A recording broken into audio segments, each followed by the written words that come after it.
What's the number one lesson you learnt from Andrew Tate? No marketing is bad marketing. Episode with Tate got 4.5 million views. One of them, yeah. I've seen you argue with Tate. Yeah, because he doesn't know as much about it as me. If you borrow $1 million from the bank, you have a problem. If you borrow 100 million from the bank, they have the problem. Treat everyone really well, but don't let anyone fuck you. What was the thing that changed your life at the start? And my dad had a massive nervous breakdown, screaming, squealing, convulsing. Within 5 minutes, the police turned up and they beat the shit out of my dad in front of my mum. People don't trust mainstream media anymore, and that's why they listen to what you might call extreme voices. Rob, who runs the world? Follow the money. Like, if you want to know who runs the world, follow the money chain up. There are some very powerful families who have dynasties going back hundreds or thousands of years, like the Rothschilds, who are major shareholders in major companies and banks. But they'll never reveal their identity, and why would they? And if I ran the world, I wouldn't be telling everyone who I am. Because people would complain. And do I even... do I have a moral and ethical judgment on how the people that run the world? Not as much as I used to, because they just know how to make money, and they're holding on to their way of making money. The problem is when it's not a service to humanity anymore. So the banks are not a service to humanity anymore. Governments aren't governing. They're either over-intervening, like putting us all on lockdown and make it impossible to live and run a business. So they're over-intervening, or they're under-intervening. But if you would have a gun to my head and say to me, who runs the world, it would probably be BlackRock. BlackRock, if you think of the kind of companies that control us, bank controls us because it controls our money. Food controls us because we get addicted to sugar. And then pharmaceuticals control us because we get addicted to needing the pain relief. And if you look at the major shareholders in all those companies, it's BlackRock. So BlackRock and whoever controlled BlackRock mostly controlled the world. And that's how it is. I'm not like, don't come and assassinate me. I'm not saying it's a conspiracy, just how it is. You run your company. At times, some of your staff will be like, oh, he's, a dictator, or don't like your policy, or it's just for profit. So you at times could be deemed as BlackRock by some of your staff. Yeah, just levels. Yeah, and profit's addictive. If you are making profit and you have a license to make more of it, that's hard to turn down. Like, if I had a money printer, if I could buy a money printer off you, I'd pay all the money I could find. Like, money printing devalues our money, so it's not really good it's okay for humanity if we need to fund a lockdown or defend ourselves against a war and we don't have the immediate funds and the public aren't going to fund it through taxes. It's just not completely evil. But I'd pay all the money I could raise in the world to have a money printer to print money, because I'm an entrepreneur. So I'm not judging.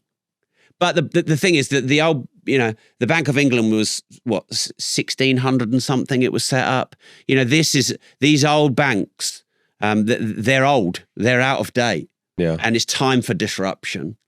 And I talk a lot about being sovereign of your own money, owning some gold and silver, owning some crypto, running your own business. Don't leave your money in the bank. It's not a custodian of your money. The banks are a for-profit corporation to maximize shareholder value. That's why a bank exists. Don't be fooled by the adverts, that it's here for our future and our pension, our retirement and our children. It's not what it is. And so you wrote a book called Money. How did you make your money originally? What was the thing that changed your life at the start? Real estate, property. So I was 26 years and 11 months old, and I was working in my dad's pub. I went to university. I got a degree in architecture, and I did nothing with it.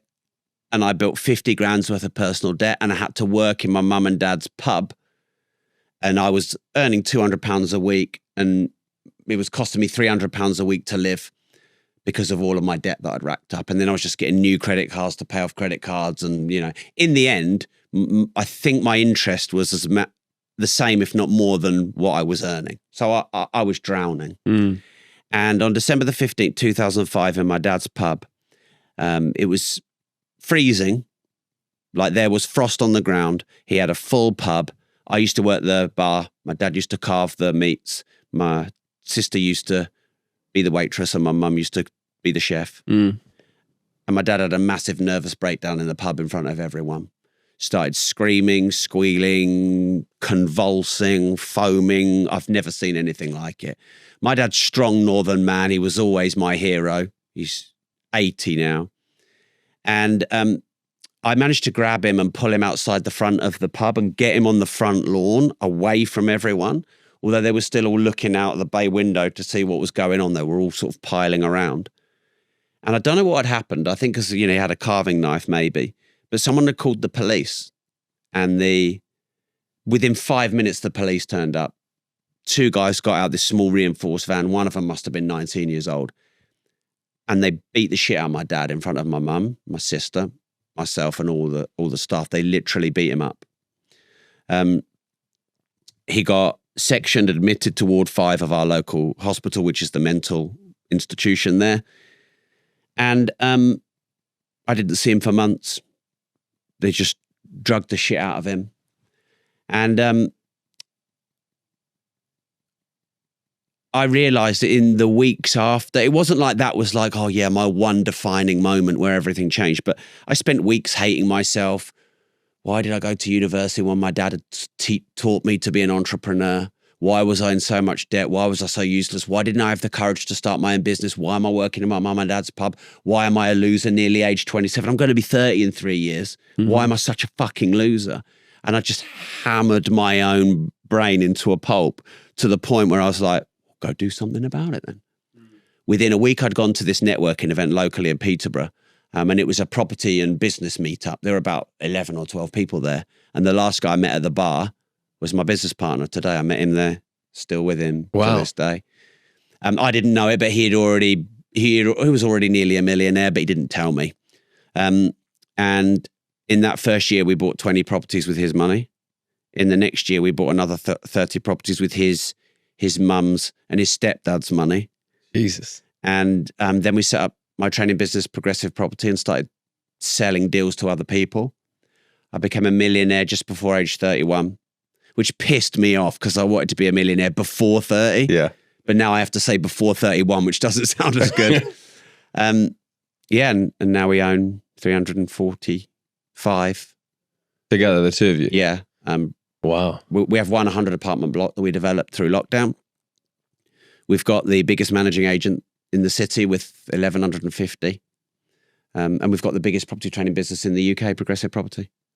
And so I've seen you argue with Tate about property. Yeah, because he doesn't know as much about it as me. Yeah. And so he says that buying a property puts you into a bad position. You should be renting. And you're, quite frankly, the opposite of that. It's a way to freedom. Yeah, well, buying one property might put you in financial struggle, but buying 345 makes you very rich. Yeah. So I remember a mentor of me saying, Rob, if you borrow $1 million from the bank, you have a problem. If you borrow 100 million from the bank, they have the problem. And I got that 18 years ago. I was like, okay, so inflation erodes the value of our money and the banks take our money and lend it out and make on it. So what if I go to the banks and borrow money for property that beats inflation? I can literally use the banks to get rich, how they use us to get rich. So when lockdown happened, inflation went through the roof. Inflation's been nearly 30% since lockdown. People don't understand inflation. And it's been nearly 30% since lockdown. That's about how much my property portfolio has gone up because property beats inflation and inflation usually pushes it up. Also, if the value of money's gone down 30%, so is the value of debt. So my tens of millions of pounds worth of mortgages on my hundreds of properties has gone down by 30% and my property portfolio has gone up by 30%. And people say, oh, it's not fair that the rich get richer. They think it's billionaire being evil or satanic, or, they think it's the government's. It's not. It's because we own assets. Yeah. Simple. You own assets, go up. Yeah. Money goes down. So how does a young person right now buy their first property? If they buy an investment, live with your mum and buy an investment. And what is an investment? Well, anything that goes up in value, i.e. virtually any property in the UK. You buy a property and you get high and party and get as many hookers as you want for the next 15 years and look at your property portfolio, it's doubled no matter what you do. You can do whatever you want in the next 15 years and mismanage your own life and your property portfolio will double.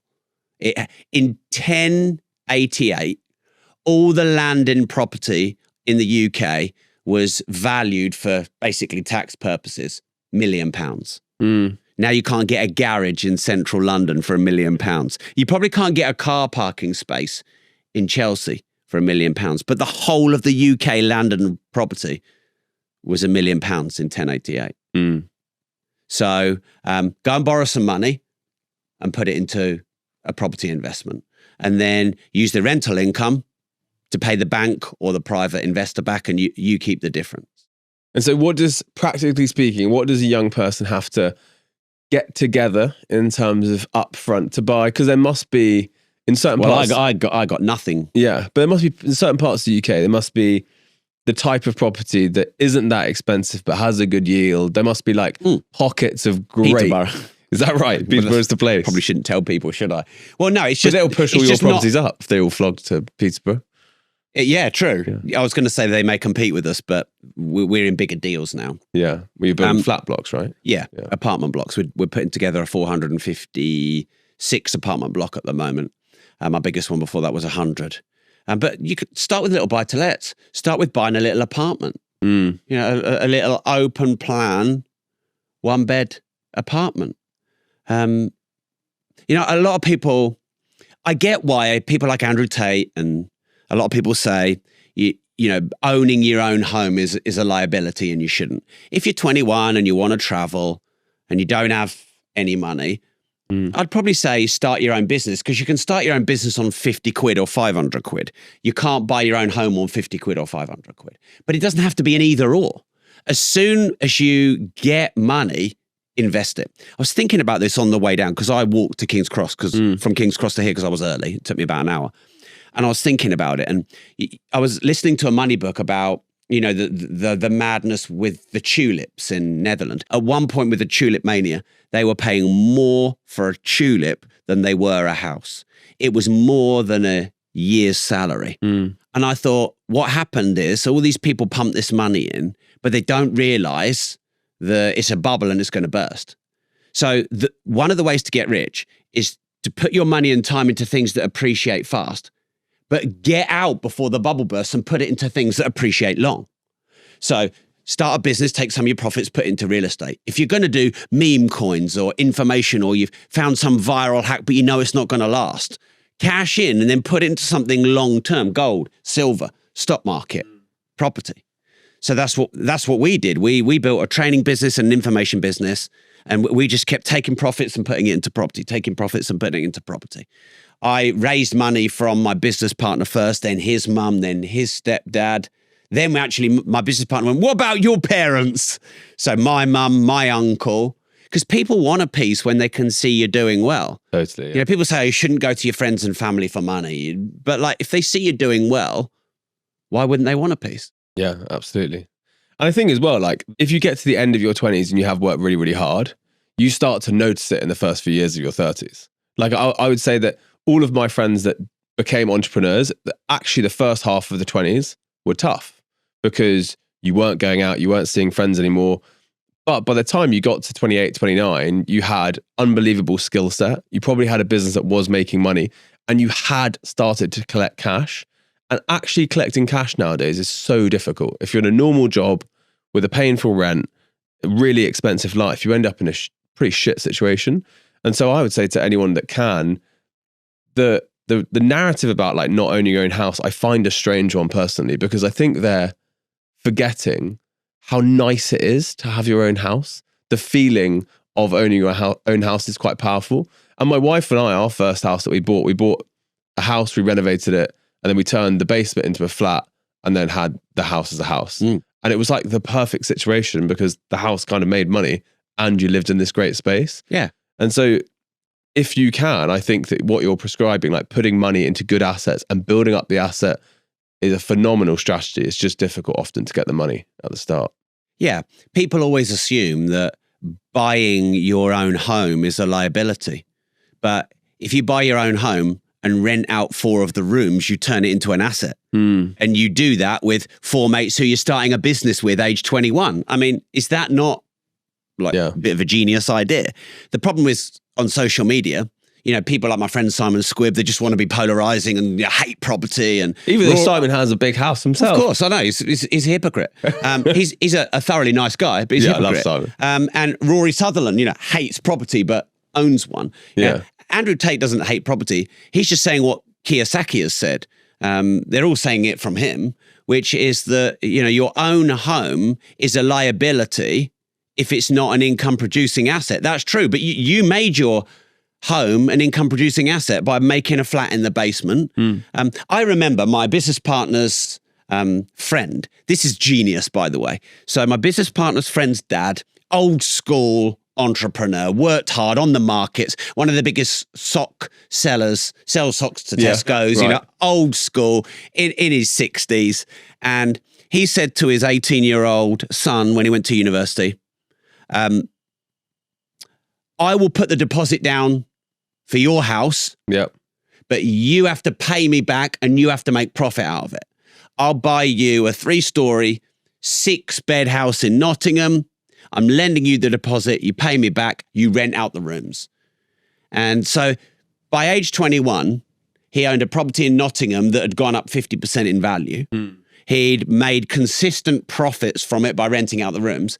And importantly, he'd learned what it's like to rent rooms out in a house. Because when you rent rooms out to your mates in a house, you learn how to be an entrepreneur pretty fucking fast. Yeah, exactly. Pretty fast. So age 21, he owns a house. It's gone up in value. He's made money through university, funded his university, and he knows how to handle people.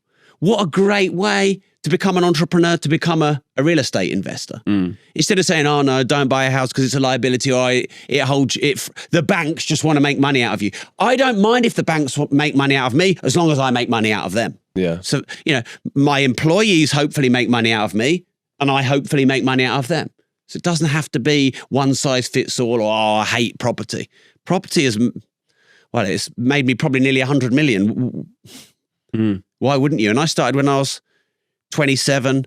I started in debt. You don't need money to start property. Just start like you don't need money to start a business. Yeah. Your channel is full of pretty bold conversations. Like I feel like you're. Yeah, it's been nice knowing you, by the way. It's full of them, and I love. I mean, your episode with Tate got 4.5 million views. One of them, yeah. Yeah, which is crazy. And why are people buying into the message from Tate? Why are people buying into these, you know, off mainstream ideas? What's the thing that's fueling everyone? Because they're pissed off with the mainstream. Like, do you feel that mainstream media is neutral, balanced purveyors of news and information? No. But unpack that for us. Why is that? Well, I mean, even now social media isn't, because they've been suppressing Joe Rogan's interview with Donald Trump on YouTube. It's wild how that doesn't come up more. Well, it's not. Do you know who owns YouTube? Google. Yeah. And do you know who are the biggest donors for Kamala Harris? Google. Just follow the money. Follow the fucking money. So, look, I am an independent media company. You are an independent media company. I get it. You know, if your media company isn't doing very well, you've got to probably be a bit more extreme and polarizing to get attention. People like Joe Rogan, Andrew Tate came in and disrupted mainstream media, but mainstream media was already dying. The BBC is not a credible organization in the UK. People don't trust mainstream media anymore, and that's why they listen to what you might call extreme voices. because they are pissed off. What's the number one lesson you learned from Andrew Tate? Number one lesson I learned from Andrew Tate was no marketing is bad marketing. I'm a bit divided on this because they say no publicity is bad publicity, but I imagine if they try and smear you that you're a p and a that's pretty bad. So I've always thought, well, yeah, some publicity is bad. I'd never want that smearing on me. They're just throwing everything at Andrew Tate and he just seems to be getting bigger. Andrew's taught me that no marketing is bad marketing other than no marketing. Yeah. So something else Andrew Tate has taught me is that pain is bad for most people, but successful people use pain as their greatest asset and ally. And I've probably spent a lot of time in my youth trying to avoid pain. But I think all the money, the profit, the partnerships, the growth, the virality is looking into the pain, not moving away from the pain. So pain is your friend. And stop running away from it and just get better at sitting in it and existing in it. Nearly everyone you talk to, their main goal when they're hurting is to get rid of the pain. What a waste. What a waste of pain. Yeah, you can use it, right? Yeah. So, you know, when we have board meetings and everything's going well and the profit's really good, we're like, tick, tick, tick, tick, nice. Yeah. When the profits aren't there and things are shit, you have a 6-hour board meeting, you're all falling out. No, I don't want the carrot sticks. Fuck off. This is a disaster. I fucking hate labor. But you stay there until you fix the problems. Yeah. And there's no way, like, there's no situation ever you're learning more from the good times than the bad times. No, but you can though. Yeah. Like anytime something happens that's good, I try and say to my team, let's spend as much time debriefing that as we do debriefing what was bad. It's a bit of a myth. You know, you always learn from your failures more than your wins. Not necessarily. You need to reverse engineer your wins as much as your losses. I just think it just feels nice, so let's go celebrate. So we don't do it because it feels nice. Yeah. So I've been endeavoring more when things are going well. Why? And be obsessive like things have gone bad. Yeah. Which is incredibly rare. I mean, there's so few entrepreneurs actually do that. But it's such a good takeaway. The other thing I saw on your channel, which I thought was interesting, is that you don't in any way shy away from conflict. Like you will call people out if you have a bone to pick with them. I saw you had a slight dispute with Dodge. I saw you've called out Steve Bartlett before. Do you think that conflict is healthy? Do you think that's helping you? Do you think that's annoying them? Because obviously you're a media business. At the end of the day, controversy is useful, I suppose. But is that what it's for, or is that just you being you? I didn't call out Stephen Bartlett. I was asked if he pays for guests, and I told the truth. Right. So that's a difference. And you know for a fact that they pay for guests? I know for a fact that some guests Stephen Bartlett has paid for because they told me. The guests told me because I either had them on my show or we were trying to get them. 2 guests were coming on my show for free, went on Stephen Bartlett and said, "Oh, we've just been on Stephen Bartlett. We were paid a considerable sum. You will need to pay us a considerable sum." So I know I've had Stephen Bartlett on my show. I think he's done very well in the podcast space. I have no issue with the guy. I think he's a brilliant marketer, which of course you might cut out of this clip, but that is true. But I was just asked, "Oh, does Stephen Bartlett pay for guests?" I heard he does. Yes. Like, what's wrong with that? You also don't strike me. So yeah, exactly. You don't strike me as someone who thinks that's a bad thing. No. Like, tactically. No, he grew one of the biggest podcasts in the world. Money loves fast. Money loves speed. Money speeds things up. Yeah. Let me ask you this, because we'll come to Dodge. Would you pay 25 grand to have Joe Rogan on this show? I'm going to pay a lot more than that. So you would? Yeah. Would you pay 50 grand for Rogan? Yeah. Yeah. So would I. Would you pay 100 grand for Trump? Yeah. I probably wouldn't pay more than 100 because I see it as a risk because YouTube could shadow ban it. Yeah. But with people like Joe Rogan and Trump, I'm with you. I'm in the 50 to 100. If it's done properly, if I get the time, the planning, they're on board with it. Yeah, well, that would be hard with Trump because of security detail. Yeah. No, I get you. And there's nothing wrong with that. You know that. Yeah. Because, like, for example, some people say, so someone who used to work for Stephen said, well, you know, because they told me, what people who've worked for him have told me. But people say, oh, it's just not the spirit of podcasting.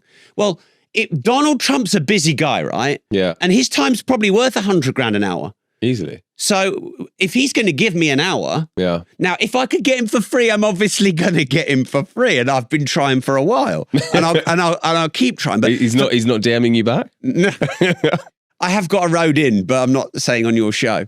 But what money does is speed things up. Yeah.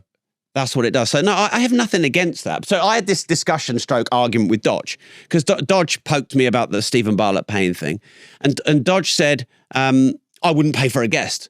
And I went, yes, you would. You're lying. And I went, no, I wouldn't. No, I wouldn't. No, I wouldn't. And I like But Dodge. do you think he would? I don't think he would. I think he would. You think he would? I think he would. I don't know. I've had so many. There's a lot of big shows. Yeah. That started after me that I've been on or I've consulted with or I've talked to, and they're like, I'd never pay for a guest. And then like a year later, they're like, oh, Rob, can you connect us with Nigel Farage? Yeah, we'll pay his fee or whatever. So in the end, they realize this is a business and this is hard. And you're not guaranteed virality, and you've had 5 or 10 good guests, and now you've got to get one good one every single week for a year or 5 years. So they come running this. Absolutely, Dodge would pay for a guest. I said he would. He denied it. Joe Rogan's would be his all-time favorite. And if Joe Rogan was there in his waiting room, all you have to do is pay me $25,000. Dodge is paying it. Fact. He's an entrepreneur. Yeah, and I think if you think about like the economics of the media business, you need a couple of standout guests because the 80-20 principle will dictate that 80% of your views are going to come from 20% of your guests. Yeah. And so you are going to have some filler episodes. Yeah. By the way, I didn't pay Andrew Tate at all once. And over 90% of my guests, I haven't paid. Yeah. So I understand why people would say they wouldn't pay. Because if they go online saying, yeah, I'll pay, then everyone wants to charge a fee. And this industry is going to change quickly if it's just a fee-based model. But I'm clearly one of the few honest ones out there in the being a podcaster world. Yeah. But you've also built an amazing show. And I think that that's probably a combination of being a hustler, being good at networking, and not minding paying people when it comes to it. But so you're fine with conflict, I suppose. Sorry, that was your original question, wasn't it? I always used to hate conflict, being people-pleasing conflict avoider growing up, hiding away from all the conflict my dad used to create. My dad ran pubs. He'd regularly, like a customer was causing some shit, he'd headbutt him, beat him up, kick him out. I've seen some shit. Yeah. And like when my dad was angry, the whole world knew about it because his anger was just steam would come out of his ears.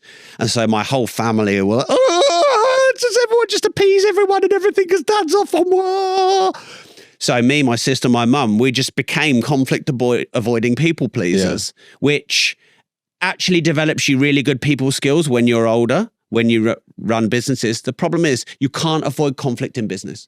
No. You can't, because you have suppliers that haven't paid you. Oh, don't worry, everything will be all right. No, they'll just fuck you. So I had to learn conflict. And I now know that conflict is as good as rapport. Yeah. And I don't do it for gimmicks on social media. Like when I came here, in my mind isn't, oh, I'm going to create some conflict with Chris so we can go viral. Yeah. My goal was to give you good content. And if there's something you say I disagree with, I'll disagree with it. Totally. And vice versa. So for me, it's not a play and it's not a way to hack virality. It's just being honest and not being scared of it, which I used to be my whole life. There was I saw this clip by Steve Bartlett and Simon Sinek, and they were talking about how they thought Gen Z was like the weakest generation. I don't know necessarily if I think that's true, right? I think that they have been dealt a pretty rough hand on life. However, I do think they're terrible at dealing with conflict. And I think that most people in life become very bad at dealing with conflict. And if you're good at saying to someone, I disagree with you, this is why, and here's how we're going to solve it, you become powerful, like beyond powerful. And if you can give people bad feedback and do it with a smile and be nice and polite again, you gain such respect from that person. Whereas I think most people nowadays, they just don't know how to have healthy conflict. And like, to your point, the one that strikes so much in business is when people don't pay you on time and they just sort of expect that you won't become conflict, but in many ways to get the respect that you want from people, to get people to do what you need them to do, you have to have that side to you. And I think all great entrepreneurs, when you peel them back, there is some fire there. These entrepreneurs have become wildly successful. They do not shy away from conflict. Some of them actually love it. And I wasn't raised that way. Yeah. In some ways, people who love conflict, Andrew Tate, I think he loves it. I really do. And in some ways, I sort of slightly admire, I'm a bit jealous of them because I had to learn it. And I think if you can face conflict and you're strong and you stick up for what you believe is right, you're going to go very far in business and life. Yeah, and people get caught up in the conflict and the fight and whatever. Whereas, again, actually, you should say to yourself, I want to get what's right and fair. I want the person to realize I won't back down, and I want to walk away from this without the headache. Because that's the thing about conflict, is that it sits somewhere up there forever until it's over, and you're always thinking about it. Which, for me, I'm so glad that's over. Yeah, but until the next one. Yeah, conflict's the greatest teacher. I've decided now that no more investors ever, no more anything. I'm just 100% now, forever, on everything. I have a bet you will raise I'll bet you in the future. Well, I tell you, it took me... Sportsman's bet, you will. It took me 12 years to build Verb to a point it made £2 million profit a year. And the first 100 days of my new business made £2 million profit. And so I'm like, I don't need to ever again. My business partner finished our 100 apartment block, went grey because it was through lockdown. Yeah. And he was like, I'm never doing that again. Only takes a few months or years of forgetting the emotion. Yeah. Now we're doing a 340 odd apartment block. Yeah, but I bet it made good money the first one. Yeah, it did. Yeah. So we're talking about Andrew Tate's love of conflict. I don't know him like his dad. Yeah. Knew him, but observing, he seems to enjoy conflict. If you study Elon Musk, he seems to love chaos. He does love chaos. And in the same way, I think Andrew loves conflict. I think he needs conflict. I think he needs an enemy. One of the things I think is very interesting about nowadays is, for the first time ever, you've got the shift of young men are doing less well than young women. And I always find it very interesting that there's so much... Could you explain that? As in, from an educational point of view, first time in jobs, first time earning power, the metrics are shifting towards young women over young men. And young women are doing better than young men. Yeah. At getting jobs. At getting jobs and being paid more. And you've got a huge amount of young men super disaffected and looking for controversial figures and so forth. What do you think is driving those young men to be so disenfranchised with the world? I want to say something very unsexy, but really important. And that is, I do not have all the information about the world to be able to give a very credible answer on what's going on with certain generations or men versus women. And I think a lot of people really overrate their opinion. Mm-hmm. How could we at all have all the information to answer these very big existential questions? And that's not me being falsely humble. That's just a reality. So that's the preface to one thing I'm going to say. Ultimately, I think of the quote that good times create weak men. Weak men create hard times. Hard times create strong men. Strong men create good times. Good times create weak men. And that is the cycle. And you can go back the one of the longest empires ever, the Byzantine Empire, the Roman Empire. When it gets really good, that's when the empire starts to crumble. And a sign is strong left-leaning societies. Strong socialism, strong left-leaning societies is a sign of things have been very good for a long time. So I'm not here blaming generations or saying that the left are woke. We are a product of our environment. So if you and I were 20 years old in the 1920s, we'd be very different men. And by the time we were 30, we'd look 50 and we'd have fought wars. And we'd have fought just so our children and grandchildren can eat. And now we've got these generations that you're talking about. They can't handle conflict because they've not seen it, because they don't know it, because they've lived in a bubble for 20 years where everything's just really fucking easy. We're fed media, we're fed everything to feel good, we're given sugar, we're medicated. That ultimately is the reason why you're getting weak men. That's why weak men are looking for strong figures like Andrew Tate.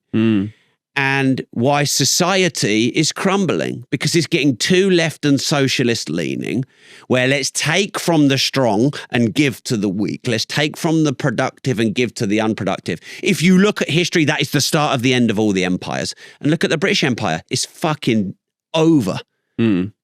That's my singular answer, but there's a lot more to it than that. But that's the driver. And so if you were in a position where you could affect change on education right now, what would you be thinking? Would you say it's not right for everyone? Because we both agree that university now is leaving us in a weird position. Like, I left university, lots of debt, politics degree, and I never used it once. Cost me a lot of money. I never used it once. And all of my friends never used their degrees. So what would we be advising the world right now? How would we remake the world of education? Because I think people like you, maybe me, others, are providing people an alternative to how to learn. But would you scrap education entirely? So my personal mission is to help as many people on this planet get better financial knowledge. Right. That's why I believe I exist. I've found that purpose 18 years ago. So based on my own mission and knowing what I know and what I don't know, I would immediately completely disrupt the financial literacy taught in schools. So it would go from blackboard theoretical economics taught by broke people to entrepreneurs that are donating 5-10 hours a week of their time, like I said, should happen in politics. And they're teaching starting a business, how to manage money. You know, like I said, whether you're in debt or you're making it, managing it, multiplying it, or maintaining it, you need to learn something different at each stage. So first thing is I'd teach everyone about money, because people don't want to admit this, but one of the best ways to turn this country around is to fix the economy, because the economy fixes the NHS, the police, and everything else. But, you know, left-leaning socialists, that they want all the things fixed, that's fixed by the economy, that's fixed by capitalism, but they want rid of capitalism. They just don't understand. So the first thing I would teach is better financial knowledge, how to make, manage, multiply money, how to leverage the banks at their own game, how money really works, how to be entrepreneurial, how to get pay rises, how to be valuable, etc. Almost as important, and this would be in my wheelhouse, but I wouldn't go much beyond this, is teaching personal agency, i.e., everything is your responsibility. Everything is your fault. Everything that's happening in your life, good or bad, is due to you. And you can change your life. You know, that's how upward social mobility and making money from the ground up, not the top down, is based on us believing that we can change our current circumstances. I.e., I was broke, now I'm rich. My parents were poor, but now I can start a business. But in order to do that, you need to stop blaming the government, stop blaming your employer, stop blaming people who rant on LinkedIn. And this is why people love Andrew Tate, because he says full personal responsibility. If it's raining, it's my fault. And that personal agency is lacking in schools. Our parents knew it, but our generation and down. So what am I? What? Gen X. Gen X. What's after X? Millennial. Then Gen Z. So that down, this personal agency responsibility, I am the driver of my own F1 car. And if I crash, it's my fault, not anyone else's. That's been totally lost in society, and that needs to come back. And it is the best lesson you can get in life. Because if you think about it, life gives you everything. You go down the gym and do what needs to be done, you'll get fit and strong. You start a business and do what needs to be done, you will be rich. As simple as that sounds, and I know that some people would say that's oversimplifying. But it has to start simple, doesn't it? But it is true that if you put in the hours consistently, day after day, on a business, I'm not saying that the business you start on day one will be the business you end up with, but the journey you go through and who you will become at the end, that is the outcome you want, because you become someone who knows how to make money as opposed to someone who just made one business. Yeah. So you talk so much about money, and I loved reading books of yours. I've loved watching your content. What are the 3 money lessons that people need to know? Like, compound interest is obviously something that people talk about a lot, but never really put to use. What are the 3 lessons that young people need on money right now? Okay, I'll give you my new formula for riches, which I'll be writing in my next money book. So this is hot off the press for you. Yeah. So I believe the formula for riches is inflation plus X times L times C. Explain. The fundamental rule, if you want to make money, is you have to beat inflation first. Mm-hmm. And no one's teaching that. Because if you put your money in the bank, why are interest rates 5, but Barclays will only give you 1.6 in interest? And why is inflation really over 5? Because it's been 30% since lockdown, but they're telling you it's less than 3. Because that's how the banks make money out of you. Mm. So you've got to really make 5% a year on your money to beat inflation with a bit of change left. So rule number 1 is beat inflation by X. So either start a company and make more than 5% a year extra growth and profit, or invest in gold or silver, or the S&P 500 or the FTSE 100 or real estate, etc. Things that have been proven over 1,000 years to beat inflation. That's step 1. Step 2 then is leverage. So you can become a millionaire by beating inflation by 2 or 3% over 30 years. Yep. But it's slow. Whereas leverage is borrowing the bank's money to start a business, borrowing the bank's money to invest in real estate, or getting a business partner where you're sales and marketing and their operations. And creating some force multiplication, looking to go viral on your content rather than just steady growth. Leveraging the internet to get global customers. That would be leverage, number 2. And then compounding is the C. So inflation plus X times L times C. Compounding is you have to do it long enough. Yeah, be in the game. Now, right, you have to be in the game. Now, I'm mentoring this guy. He's 19 years old. He's got all the hustle and energy you'd want of a 19-year-old. And he came to me and he's like, Rob, I'm thinking of starting a new business, should I? And I said, well, what's your experience? He said, well, I've run 3 companies. I said, that's good. I said, what's happened to them? He said, I folded them all. Yeah. I said, how long did you give each one? About 3 months. And he's like, I like his attitude in one way. Yeah. But like 3 months is not long enough. Yeah. You've got to give it 3 years or a decade. So you have to be in it long enough to gain compounding. So they're my 3 main money lessons. On a personal finance level, NSMTYE.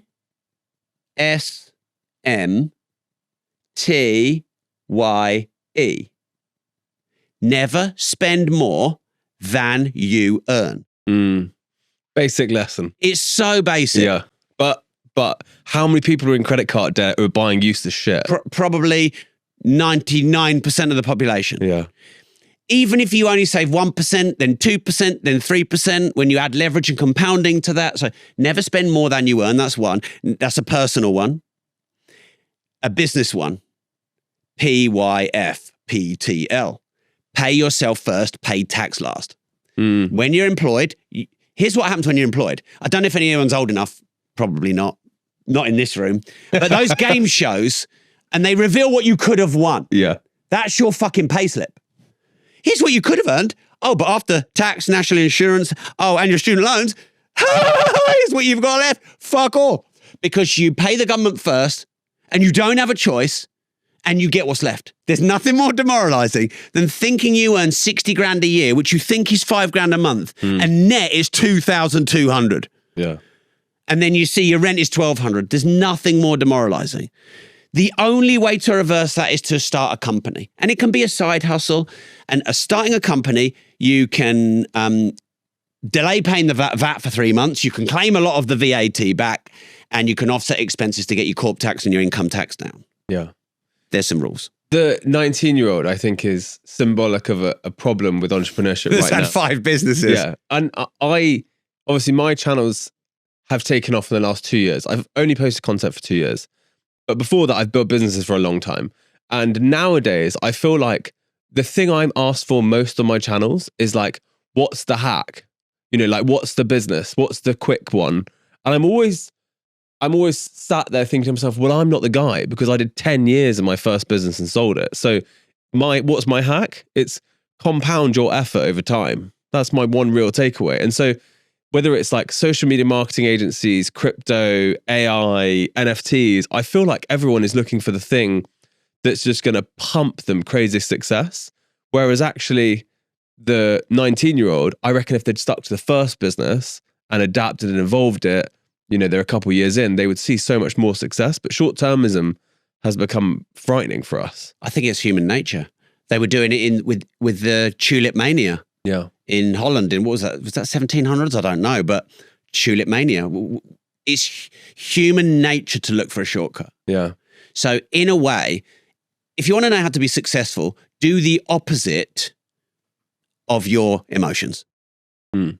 And then the point you raised about personal money, I think is just forgotten by the world. The idea that you shouldn't spend more than you earn feels so simple. I remember a moment I had with my, I'm not a spender at all. Like I literally spend money on nothing. And I refuse. Well, thanks for the water that you bought me there. Yeah. And that's They're all like, you that's did more well. than most. Yeah, that's more than most get. But like, I refuse to demonstrate to the world my success through like flamboyant acts of spending money. Like I refuse to stand next to a really expensive car or jet to try and show that's how much money I have. But I remember this amazing moment in my life where, and there was a moment on Friends like this as well, where Monica and Chandler had been together for a while and then they were coming up to their wedding and she was like, oh, we haven't got any money. And he was like, oh no, I have this much. And Monica was like, oh shit. And I remember having that moment with my wife where I hadn't sold any companies. I just paid myself a decent wage for my own company for many years, but I hadn't spent anything. So by the time I got to 28, pre-selling my company, I remember saying to my wife, yeah, we can buy the house that you want. She was like, where would the money come from? I was like, because I fucking saved it. You know, I didn't spend money on shit the whole time. Like, I didn't try and act like I'm bigger than I am. Whereas I feel we live in this strange world where everyone just wants to pretend they're rich rather than be rich. Yeah. Don't go broke trying to look rich. The quickest way to go broke is trying to look rich. Yeah. Which is pathetic. It's consumerism. Yeah. Because do you know some of the richest companies in the world are designer brands? Cool. Designer brands get rich making you broke. Yeah. So when you've got Balmain or Versace written on your t-shirt that you paid 500 for, who's the fucking mug? I know, because I was that guy. Yeah. Generally, the more labels someone's wearing, I think the lower their self-worth is. Yeah. And that was certainly me. And I've worn labels a lot when I was broke. I'm not against people wearing labels. Well, you want, yeah. But yeah, because also it might look good and also they might be wealthy. And a lot of people are still flexing. Do you know why Jewish people and very rich Dutch people used to only wear black? Because it was the most expensive dye. Is that right?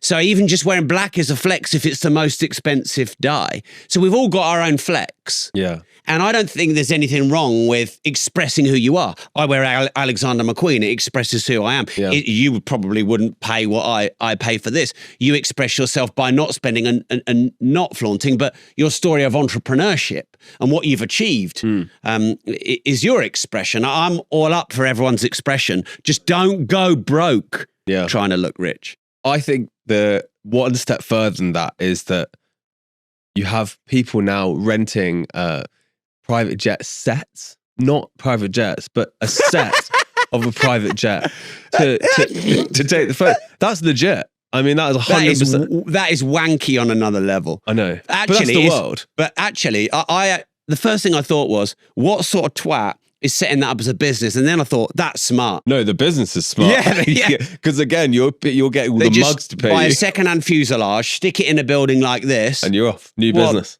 What the fuck? Coming soon. Yeah, I mean, I know loads. I mean, I own Lamborghinis. I own all these supercars because I love cars.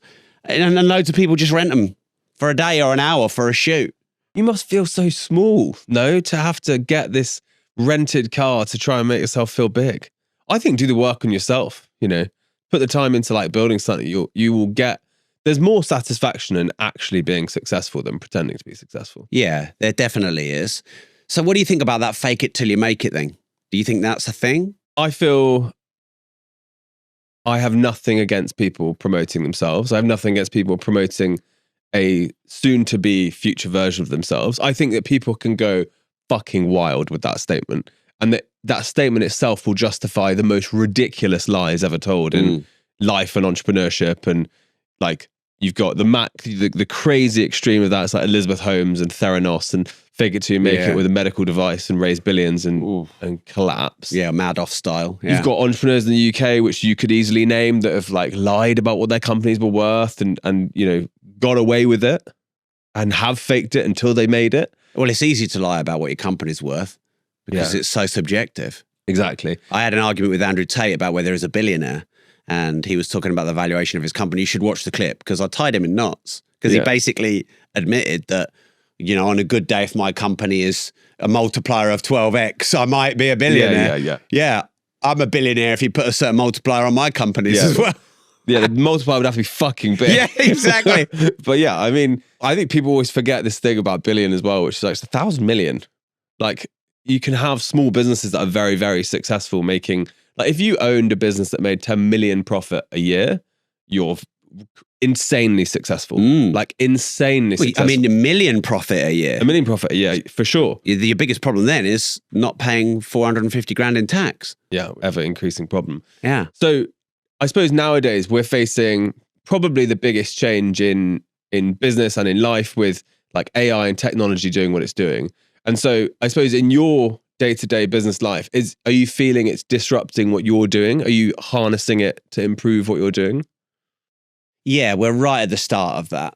So we're bringing AI systems into our sales and marketing team. We're obviously looking at faster processes. The biggest thing I think is information exchange. So I have just over 100 staff. We had nearly 150 at one point. Yeah, and I know the downsides of that and the weight that brings, especially when, you might find it hard to find talent and the generations and maybe don't want to work like they used to. So that brings downsides. But the biggest friction I find in business is information exchange. If you and I start a business together, we just talk. Shall we do that? Yep, good, I've done it. Right, have you done your bit? Yeah, good. And I love that. And then when you get 100 staff, it's like, shall we do that? Go to the MD, go to the senior team, go to the board. 4 weeks later, hasn't even got to the person. I hate that. So for me, I want AI for quicker information exchange is, for me, the most important advancement in AI. I'm actually not a fan of AI in content at all. I know people are doing faceless content. I hate all that. If anyone engages with me in LinkedIn and they've pressed a comment or they've done AI, I'm not engaging with them. I'm engaging with humans. And I write all my LinkedIn content. I don't use AI. I don't mind using AI for research. Yeah. So one of my books, my research is about $6,000 to research a book with me. And in my last book, I didn't need to employ her because I could use AI to do the research. So I saved $6,000, but it's only doing the research for me. I'm writing the book. Because your tone, your energy, your uniqueness, no AI is there. And no AI will probably ever get there. So I'm a bit torn. On the one hand, the more AI comes in, the more we need tone, personality, uniqueness. But of course, it's going to make everything quicker, easier, and better. So it's probably Internet 3.0 or 4.0. And anything that makes life faster is good for me. I love speed. I hate friction, especially in business. I think we were talking about it earlier, but like if you were to design conceptually a great business, you would design one that had like high margin, scalability, distribution, speed. And I feel like if you're stock. Yeah. If you're young now and you're not spending half an hour a day learning to become great with AI, I think you're missing out. Like the minute it came out, I'm obsessive. I have like chronic ADHD. If anything new happens, I'm on it immediately and obsessed. I have spent, since it came out, time every day on it. And now I run a business which has very few staff, but makes more money than my old business that had hundreds of staff. And what's that business? So I have now an information business, teaching entrepreneurs. I have a community business. I have a media business, and I have about 10 staff, and I make way more money than my old big businesses. Right. And the way that I achieve that is leverage on the bottom end with AI, and then distributed teams around the world, cheaper labor in different countries. And I found myself in a position now where I used to have to go to the board, to the senior leadership team to get a message of where the company is going to everyone. Whereas now with fewer people and more technology, scalability is crazy. So yeah, if I was young right now, I'd be putting my time me too. into that because the outcome's going to be crazy. So you've done 1,100 interviews of disruptors. You've interviewed some of the world's most famous people. You've interviewed billionaires. What are the key takeaways that you can give to the world about what success is made from? Well, if you take the billionaires, I think it's 22 or 23 billionaires I've interviewed. Wow. And many of those I've stayed friends with since, which is one of the best. We may not have met if it weren't for this podcast. So that's always one of the best things about doing a podcast. And I didn't used to make a big thing of staying in touch with people. Now I do always. Hopefully we'll swap numbers. Yeah, exactly. And I think it's really important because that's the old school guy in me wanting to do business by, I see your posts on LinkedIn and TikTok, you see my content, but until we do this. That's also a takeaway for everyone, by the way. Like, even if your podcast isn't making you money, if it gets you in the right room with the right people. Like last week, I interviewed Richard Harpen, who sold his company for $4 billion. You don't get to meet those people normally. No. You will only meet them in the context of creating media with them. And so, unbelievable takeaway. I mean, imagine DMing someone going, "Oh, you're a billionaire. Let's go out for lunch, yeah? Coffee? Yeah. 10 minutes? Yeah, exactly. But hey, will you come on my show? Yeah. It's like the best chat up line ever. Totally. So takeaway number one is don't forget the people side of business in tech and AI and everything else. A lot of the billionaires I've met, they still do a lot of people-based activities. Number two is stay curious. So a trait, I think I've figured out 21 or 22 traits in all billionaires.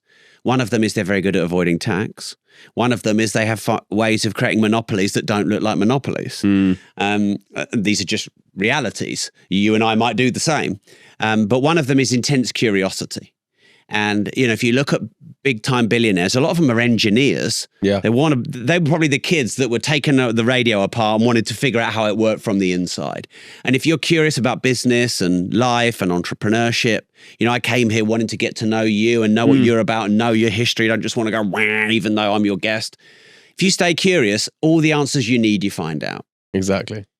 So the practical tip there is learn to listen more. I think people, especially young entrepreneurs, are so obsessed with saying everything on their mind. Like I watched a very funny clip of my one of my business partners, Dan, where he ends up in a room with Tim Berners-Lee, the inventor of the internet, for anyone who doesn't know. And Tim Berners-Lee asks Dan what he does for his business. And this is back in the day, and Dan's telling him all about his, tech startup business that failed. And, he's giving so much information to this guy, doesn't even ask what he does. And then eventually someone in the conversation goes, "Oh, so what do you do?" He goes, "I invented the internet." You think to yourself, God, you should start with a little bit more listening, a little bit more, curiosity. So Rob, thank you so much for coming on. It's been awesome to have you. Having me on, Chris. Appreciate your time, and what an episode. Thank you.